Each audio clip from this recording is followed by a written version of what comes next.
အားလုံးပဲမင်္ဂလာပါWinner Day Channel မှာကြိုဆိုပါရစေဒီနေ့9ရက်တလ2026ရက်နေ့ဗုဒ္ဓဘုနေ့ည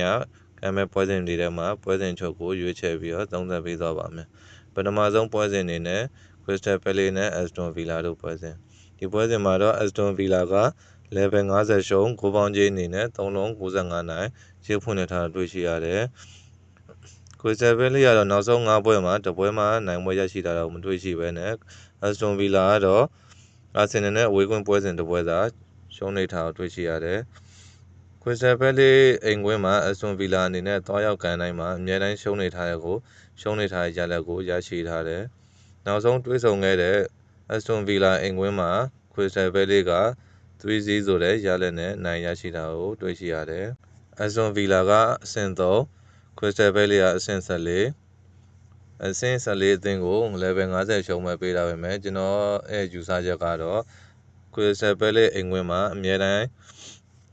ခြေစွမ်းကောင်းနေရလက်ကောင်းနေရရှိလိမ့်မရှိတဲ့ Aston Villa အနေနဲ့ဒီလောက်ပဲ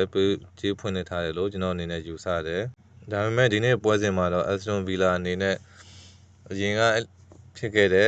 မကောင်းတဲ့စံချိန်တွေကိုပြန်လဲခြေဖြတ်ပြီးတော့နိုင်ပွဲရလဒ်ကိုရယူသွားမယ်လို့ကျွန်တော်အနေနဲ့ယူဆတယ်အဲ့အတွက်ကြောင့်ဒီနေ့သင်းရဲ့ပွဲစဉ်မှာတော့ကျွန်တော်အနေနဲ့ body ကြီးအနေနဲ့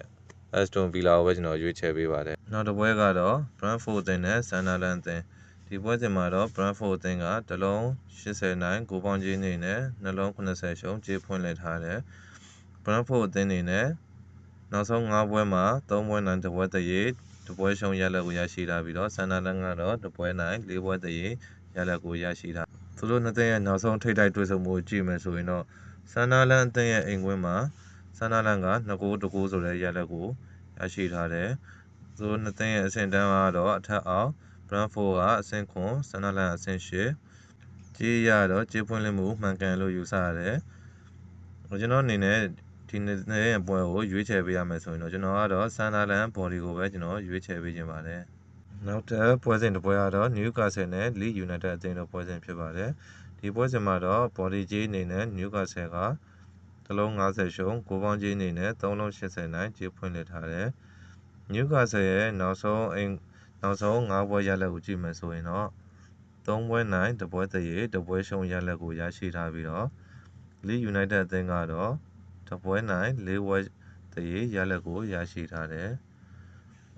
နောက်ဆုံးသူနှစ်သင်းရဲ့ထိပ်တိုက်တွေ့ဆုံမှုကြည့်မယ်ဆိုရင် Leeds United ရဲ့အိမ်ကွင်းမှာကောစီးနဲ့တရေကြထားတယ်သူနှစ်သင်းရဲ့အဆင့်တန်းကိုကြည့်မယ်ဆိုရင်တော့ Newcastle ကအဆင့်9 Leeds United ကအဆင့်1616ကိုတလုံး50နိုင်ကြေးဖွင့်နေတာ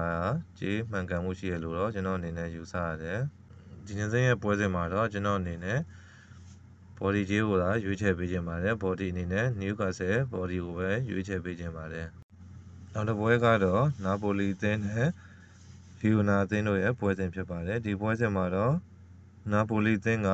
တလုံး60ရှုံး9ပေါင်းကြေးအနေနဲ့နှလုံး80ရှုံးကြေးဖွင့်လှစ်ထားတယ်Napoli အသင်းအနေနဲ့ကတော့အခုနောက်ပိုင်းပွဲစဉ်တွေမှာခြေစွမ်းတွေပုံမှန်ခြေစွမ်းပြန်လည်ရရှိလာပြီးတော့နိုင်ပွဲစတိုက်ရနေတယ် Verona အသင်းကတော့နောက်ဆုံးအဝေးကွင်းရောအိမ်ကွင်းရောပွဲစဉ်2ပွဲလုံးမှာ3-0ဆိုတဲ့ရလဒ်တွေနဲ့ရှုံးနေထားတယ်သူတို့နှစ်သင်းရဲ့ထိပ်တိုက်တွေ့ဆုံမှုကြည့်မယ်ဆိုရင်တော့ Napoli ရဲ့အိမ်ကွင်းမှာနောက်ဆုံးကန်ခဲ့တဲ့မှာ2-0နဲ့ Napoli ကအနိုင်ရရှိထားတယ်ကျွန်တော်အနေနဲ့ကတော့ဒီပွဲစဉ်မှာ Napoli ပဲနိုင်ရလဒ်ကိုရအောင်ကန်လိုက်အောင်ပဲယူဆရတယ်။ဘာကြောင့်ဆိုတော့ Napoli သင်းနဲ့နောက်ပွဲမှာအင်တာနဲ့အဝေးကွင်းသွားကန်မှာဖြစ်တဲ့အတွက်ကြောင့်ဒီနေ့ပွဲစဉ်ကိုအနိုင်ရရှိအောင်ကန်လိုက်မယ်လို့ကျွန်တော်အနေနဲ့ယူဆမိတဲ့အတွက် Napoli body ကိုပဲရွေးချယ်ပေးခြင်းပါတယ်။နောက်တစ်ပွဲကတော့စပိန်စူပါကပ်ပွဲစဉ်ဖြစ်တဲ့ဘာစီလိုနာနဲ့ဘီဘာအိုတို့ရဲ့ပွဲစဉ်ဖြစ်ပါတယ်။ဒီပွဲစဉ်မှာတော့ဘာစီလိုနာကတလုံး50ရှုံး9ပေါင်းကြေးအနေနဲ့3လုံး10ရှုံးကြေးဖွင့်လှစ်ထားတယ်။ဘာစီလိုနာကတော့နောက်ဆုံး5ပွဲဆက်အနိုင်ရရှိထားပြီးတော့ဘီဘာအိုကတော့1ပွဲနိုင်2ပွဲတရေ2ပွဲရှုံးရလဒ်ကိုရရှိထားတယ်။ဆီမီဖိုင်နယ်ပွဲစဉ်ဖြစ်တဲ့လျောက်တော့ဘီဘာအိုလည်းရသလောက်တော့ရုံးမယ်လို့ကျွန်တော်အနေနဲ့ယူဆရတယ်။သူတို့နှစ်သင်းရဲ့ထိပ်တိုက်တွေ့ဆုံမှုတွေမှာကြည့်ရင်တော့ဘာစီလိုနာရဲ့အိမ်ကွင်းမှာတော့ဘီဘာအိုအနေနဲ့အသာရရှိတာချင်းမရှိတာကိုတွေ့ရှိရတယ် ခြေစွမ်းကောင်းပြန်လည်ရရှိဖို့ရုန်းကန်နေရတဲ့အနေအထားမျိုးရှိနေပြီးတော့ဘာစီလိုနာကတော့ပုံမှန်ခြေစွမ်းလေးရရှိနေအောင်တွေ့ရှိရတယ်ကျွန်တော်အနေနဲ့ဒီနေ့ဒီပေါကြီးနဲ့ဒီနေ့ပွဲစဉ်ကိုကြည့်ရမယ်ဆိုရင်တော့ဘာစီလိုနာအနေနဲ့နိုင်ရရှိသွားလိမ့်မယ်လို့ကျွန်တော်အနေနဲ့သုံးသပ်မိပါတယ်အဲ့အတွက်ကြောင့်ဘာစီလိုနာဘော်ဒီကိုပဲရွေးချယ်ပေးခြင်းပါတယ်ညီကိုများအားလုံးအကြိုက်တို့ရင်ဒီပါတိုင်းနေတဲ့ရင် like and subscribe လေးနဲ့အားပေးသွားကြပါဦးဗျာ